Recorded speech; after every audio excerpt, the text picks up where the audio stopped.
Nous allons nous intéresser à la voie intra-osseuse. Il s'agit d'un accès vasculaire périphérique en introduisant un cathéter dans la cavité médulaire d'un os long ou plat. Cette voie d'administration présente un double avantage. Ce système vasculaire ne se collabe pas et il peut être mis en œuvre plus rapidement qu'une voie veineuse centrale. Arrêtons-nous un instant sur le domaine de compétence concernant la voie intra-osseuse.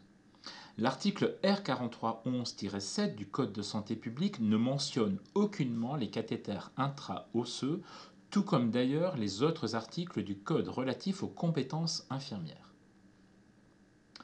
A noter qu'un protocole relatif à la mise en place et la surveillance d'une perfusion intra-osseuse par les infirmiers sapeurs-pompiers du service de santé et de secours médical de la Gironde a été déposé en 2013 auprès de la Haute Autorité de Santé. Celle-ci a finalement émis un avis défavorable à ce protocole de coopération le 30 novembre 2016. Les articles du Code de santé publique régissant les compétences des infirmiers se veulent exhaustifs, de sorte que tout acte qui ne figure pas dans ces articles doit être considéré par prudence comme ne pouvant être réalisé par un infirmier. L'infirmier pouvant notamment voir sa responsabilité engagée pour défaut de compétences réglementaires. Cependant, ce décret de compétence a été rédigé antérieurement au développement de cette technique et plusieurs équipes ont organisé ce transfert de compétences entre médecins et paramédicaux. À ce jour, la voie intra-osseuse n'est pas un acte autorisé aux infirmiers par le Code de santé publique, mais sa courbure d'apprentissage très rapide, l'expérience des paramédics anglo-saxons et la réalité du terrain pourraient faire bouger les lignes. Cet acte pourrait toutefois faire l'objet d'un protocole organisé de soins et être ainsi délégué aux infirmiers formés à cette technique. Les sites de pose. On peut trouver l'humérus, avec la pose en sa partie proximale, sous la tête humérale, avec un accès au réseau cave supérieur, et en utilisant l'aiguille jaune, identique à celle pour les patients obèses. Le tibia, sur son tiers supérieur, sur la face interne, au niveau de la partie médiane, et 2 cm sous la tubérosité tibiale, avec l'utilisation d'aiguilles bleues chez l'adulte, roses chez l'enfant de plus de 3 kg et de moins de 40 kg. Il existe 3 conditionnements d'aiguilles, rose pédiatrique court, bleu adulte moyen et jaune pour les patients obèses ou la tête humérale long. À noter qu'elles ont toutes le même diamètre de 15 gauges. Les indications de la voie intra-osseuse. Elle tend à s'imposer comme la meilleure alternative de la voie veineuse périphérique chez l'adulte dans les situations d'urgence, notamment au travers des recommandations de l'European Resuscitation Council et de l'American Heart Association, et ce au détriment de la voie intratrachéale aujourd'hui abandonnée. Les principales indications sont l'arrêt cardio-respiratoire après 2 échecs de voie veineuse périphérique ou 2 minutes chez l'adulte, première intention par contre en pédiatrie chez les enfants.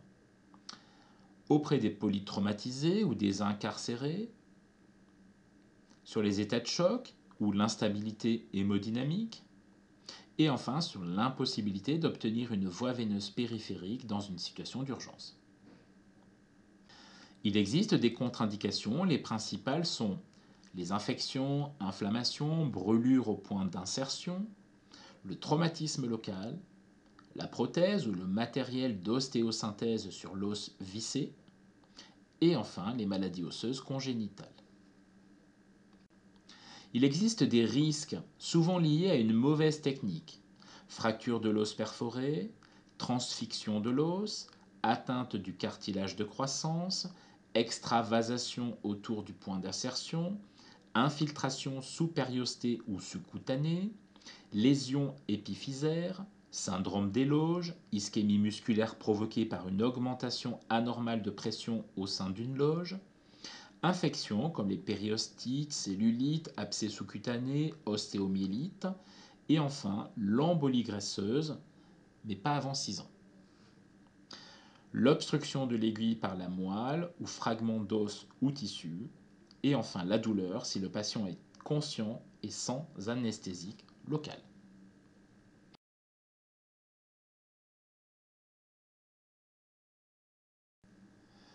Concernant le déroulement du soin, nous n'évoquerons pas ici la pose de la voie intra-osseuse. Sachez qu'en tant qu'infirmier, vous pouvez participer et aider à la pose qui est effectuée donc par le médecin. Concernant la perfusion dans une voie intra-osseuse, les seringues et les tubulures doivent être connectées au raccord coudé et jamais à l'aiguille intra-osseuse directement. Vous devez rincer avec du chlorure de sodium 0,9% du sérum physiologique entre l'administration des médicaments et d'autres solutés. L'administration en bolus est pratiquée à la seringue ou avec une manchette à pression. Les perfusions en continu sont administrées au moyen de pompes volumétriques ou, encore une fois, avec une manchette à pression. Il est contre-indiqué d'administrer les solutés en débit libre. Afin d'éviter le risque de nécrose médulaire, il faut toujours rincer le cathéter avec du chlorure de sodium 0,9% après l'administration de produits hypertoniques, de produits alcalins, car il y a un risque de nécrose médulaire. Enfin, il faut diluer les solutés hypertoniques et les solutés alcalins. Concernant le retrait du dispositif, après un traitement hygiénique des mains, mettre des gants non stériles à usage unique. Fermer le débit de la perfusion, puis désadapter le prolongateur de l'aiguille. Adapter une seringue Luer lock, c'est-à-dire une seringue que l'on peut visser, et dévisser l'aiguille dans le sens des aiguilles d'une montre en tirant, en respectant l'axe de l'aiguille. Éliminer l'aiguille dans le container à OPCT.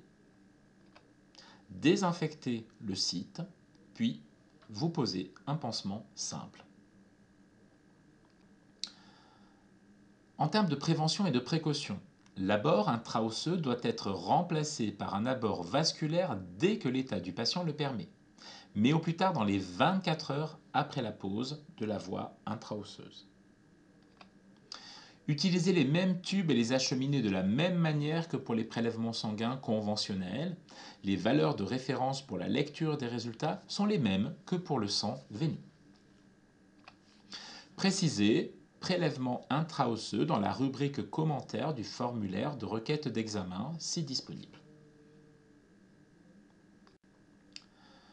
Concernant les surveillances infirmières, il faut vérifier la coloration du membre, vérifier la présence du pouls distal du membre, l'apparition d'un œdème sous-cutané ou de la musculature, la position de l'aiguille qui doit tenir seule, et enfin la perméabilité de la voie, mais aussi du site de ponction. À bientôt!